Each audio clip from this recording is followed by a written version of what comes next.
जय श्री कृष्ण। श्रीमद् भागवत महापुराण कथा में आप सभी का अभिनंदन है। आज हम दूसरे स्कंद के तीसरे अध्याय का श्रवण करेंगे। इस कथा में आप श्रवण करेंगे कि किन कामनाओं के लिए कौन कौन से देवताओं की उपासना करनी चाहिए। श्री सुखदेव जी ने कहा, परीक्षित, तुमने मुझसे जो पूछा था कि मरते समय बुद्धिमान मनुष्य को क्या करना चाहिए, उसका उत्तर मैंने तुम्हें दे दिया। जो ब्रह्म तेज का इच्छुक हो वह बृहस्पति की, जिसे इंद्रियों की विशेष शक्ति की कामना हो वह इंद्र की, और जिसे संतान की लालसा हो वह प्रजापतियों की उपासना करे। जिसे लक्ष्मी चाहिए वह माया देवी की, जिसे तेज चाहिए वह अग्नि की, जिसे धन चाहिए वह वसुओं की, जिस प्रभावशाली पुरुष को वीरता की चाह हो उसे रुद्रों की उपासना करनी चाहिए। जिसे बहुत अन्न प्राप्त करने की इच्छा हो वह अदिति का, जिसे स्वर्ग की कामना हो वह अदिति के पुत्र देवताओं का, जिसे राज्य की अभिलाषा हो वह विश्व देवों का, और जो प्रजा को अपने अनुकूल बनाने की इच्छा रखता हो उसे साध्य देवताओं का आराधन करना चाहिए। आयु की इच्छा से अश्विनी कुमारों का, पुष्टि की इच्छा से पृथ्वी का, और प्रतिष्ठा की चाह हो तो लोक माता पृथ्वी और आकाश का सेवन करना चाहिए।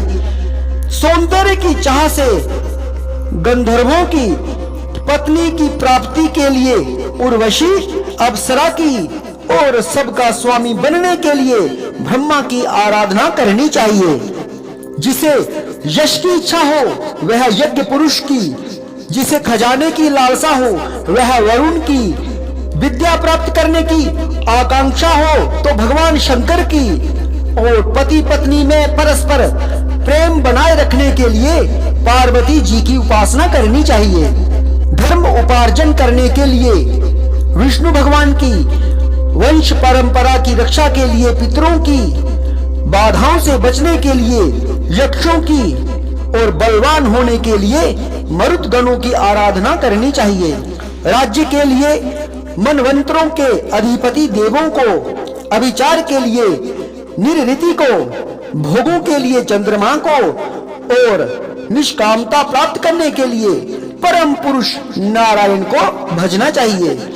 और जो बुद्धिमान पुरुष हैं वह चाहे निष्काम हो, समस्त कामनाओं से युक्त हो, अथवा मोक्ष चाहता हो, उसे तो तीव्र भक्ति योग के द्वारा केवल पुरुषोत्तम भगवान की ही आराधना करनी चाहिए। जितने भी उपासक हैं उनका सबसे बड़ा हित इसी में है कि वह भगवान के प्रेमी भक्तों का संग करके भगवान में अविचल प्रेम प्राप्त कर ले। ऐसे पुरुषों के सत्संग में जो भगवान की लीला कथाएं होती हैं उनसे उस दुर्लभ ज्ञान की प्राप्ति होती है, जिससे संसार सागर की त्रिगुणमयी तरंगमालाओं के थपेड़े शांत हो जाते हैं। हृदय शुद्ध होकर आनंद का अनुभव होने लगता है। इंद्रियों के विषयों में आसक्ति नहीं रहती, केवल मोक्ष का सर्वसम्मत मार्ग भक्ति योग प्राप्त हो जाता है। भगवान की ऐसी रसमयी कथाओं का चस्का लग जाने पर भला कौन ऐसा है जो उनसे प्रेम न करे। शौनक जी ने कहा, सूत जी, राजा परीक्षित ने सुखदेव जी की यह बात सुनकर उनसे और क्या पूछा। वे तो सर्वज्ञ होने के साथ ही साथ मधुर वर्णन करने में भी बड़े निपुण थे। सूत जी, आप तो सब कुछ जानते हैं, हम लोग उनकी वह बातचीत बड़े प्रेम से सुनना चाहते हैं। आप कृपा करके अवश्य सुनाइए, क्योंकि संतों की सभा में ऐसी ही बातें होती हैं जिनका पर्यवसान भगवान की रसमयी लीला कथा में ही होता है। पांडुनंदन महारथी राजा परीक्षित बड़े भगवत भक्त थे। बाल्यावस्था में खिलौनों से खेलते समय भी वे श्री कृष्ण लीला का ही रस लेते थे। भगवानमय श्री सुखदेव जी भी जन्म से ही भगवत परायण हैं। ऐसे संतों के सत्संग में भगवान के मंगलमय गुणों की दिव्य चर्चा अवश्य ही हुई होगी। जिसका समय भगवान श्री कृष्ण के गुणों के गान अथवा श्रवण में व्यतीत हो रहा है, उसके अतिरिक्त सभी मनुष्यों की आयु व्यर्थ जा रही है। ये भगवान सूर्य प्रतिदिन अपने उदय और अस्त से उनकी आयु छीनते जा रहे हैं। क्या वृक्ष नहीं जीते? क्या लुहार की धोंकनी सांस नहीं लेती? गांव के अन्य पालतू पशु क्या मनुष्य पशु की ही तरह खाते पीते नहीं है? जिसके काम में भगवान श्री कृष्ण की लीला कथा कभी नहीं पड़ी, वह नर पशु कुत्ते, ग्राम शुकर, ऊंट और गधे से भी गया बीता है। सूत जी, जो मनुष्य भगवान श्री कृष्ण की कथा कभी नहीं सुनता, उसके कान बिल के समान है। जो जीभ भगवान की लीलाओं का गायन नहीं करती, वह मेंढक की जीभ के समान टर टर करने वाली है। उसका तो न रहना ही अच्छा है।